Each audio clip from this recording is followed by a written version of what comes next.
Genesis chapter 38. At that time, Judah left his brothers and lived in the house of a man from Adullam named Hira. There Judah found the daughter of a Canaanite named Shua and married her. He owned her. She became pregnant and gave birth to a son, whom he named Er. He became pregnant again, had a son, and named him Onan. When she was in Kezib, she had yet another son and named him Selah. Judah chose a woman named Tamar for Er, his eldest son. But the Lord disapproved of the wicked conduct of Er, Judah's oldest son, and so he killed him. Then Judah said to Onan, "Marry your brother's wife, fulfill your brother-in-law's obligations to her, and give your brother offspring." But Onan knew that the offspring would not be hers, so whenever he had sex with his brother's wife, she spilled her semen on the ground to prevent her brother from having offspring. The Lord disapproved of what he was doing, so he killed him too. Then Judah said to his daughter-in-law Tamar, "Dwell as a widow in your father's house until my son Shelah grows up," because she thought, he too may die like his brothers. So Tamar went to live in her father's house. Some time later, Judah's wife, Shua's daughter, died. When the mourning was over, Judah went to see the shearers of his flock at Timnah with his friend Hira the Adullamite. When it was said to Tamar, "Your father-in-law is on his way to Timnah to shear his sheep," she changed her widow's clothes, covered herself with a veil to disguise herself, and went to sit at the entrance of Enaim, which is on the way to Timnah. She did this because she saw that, although Selah was already grown up, she had not been given to him in marriage. When he saw her, Judah thought she was a prostitute, because she had covered her face. Not knowing that it was his daughter-in-law, he walked up to her on the side of the road and said, "Come here, I want to sleep with you." She asked him, "What will you give me to sleep with me?" He said, "I will send you a kid from my flock." And she asked, "Will you leave me anything as collateral until I send it off?"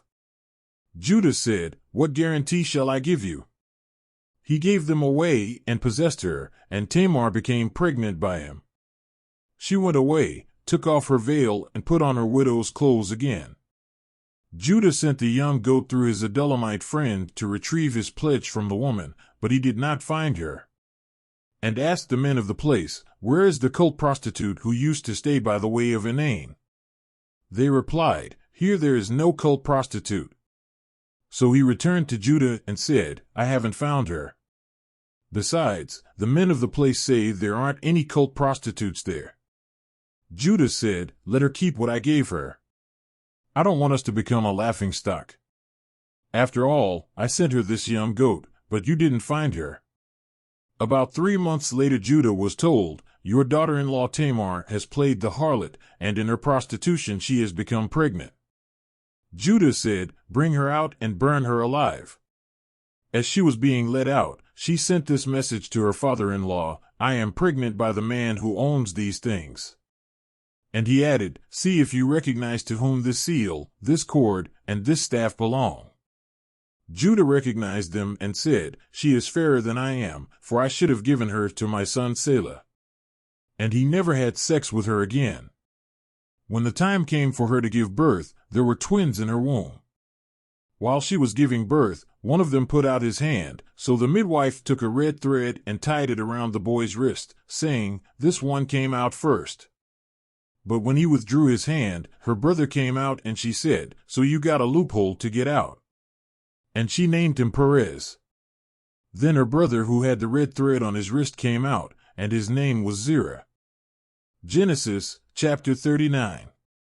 Joseph had been taken to Egypt, where the Egyptian Potiphar, Pharaoh's official and captain of the guard, bought him from the Ishmaelites who had taken him there. The Lord was with Joseph, so that he prospered and took up residence in the house of his Egyptian master. When he realized that the Lord was with him and that he prospered in everything he did, he took pleasure in Joseph and made him steward of his goods. Potiphar left his house in his care and entrusted him with all that he had. Since he left him in charge of his house and all his belongings, the Lord blessed the Egyptian's house because of Joseph. The Lord's blessing was upon all that Potiphar had, both in the house and in the field. So he left everything he had in Joseph's care, and he didn't worry about anything except his own food. Joseph was attractive and good-looking. And after a while his master's wife began to lust after him and invited him, "Come, lie with me." But he refused and said to him, "My lord is not concerned about anything in his household, and he has left everything he has in my care. No one in this house is above me. He has denied me nothing, except you, because you are his wife. How could I then do something so wicked and sin against God?"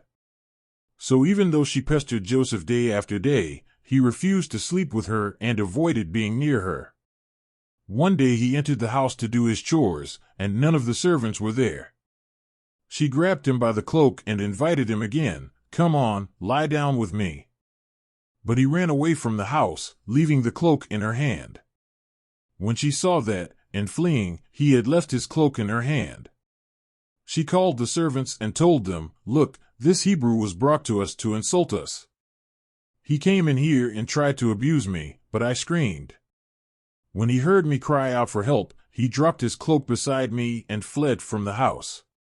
She kept the cloak with her until Joseph's master came home. Then she repeated the story to him, "That Hebrew slave you brought us approached me to insult me. But when I called for help, he dropped his cloak beside me and ran away." When his master heard that his wife said to him, "This is how your slave treated me," he was indignant. She sent for Joseph and threw him into the prison where the king's prisoners were kept. Joseph stayed in prison. But the Lord was with him and treated him kindly, giving him the jailer's sympathy.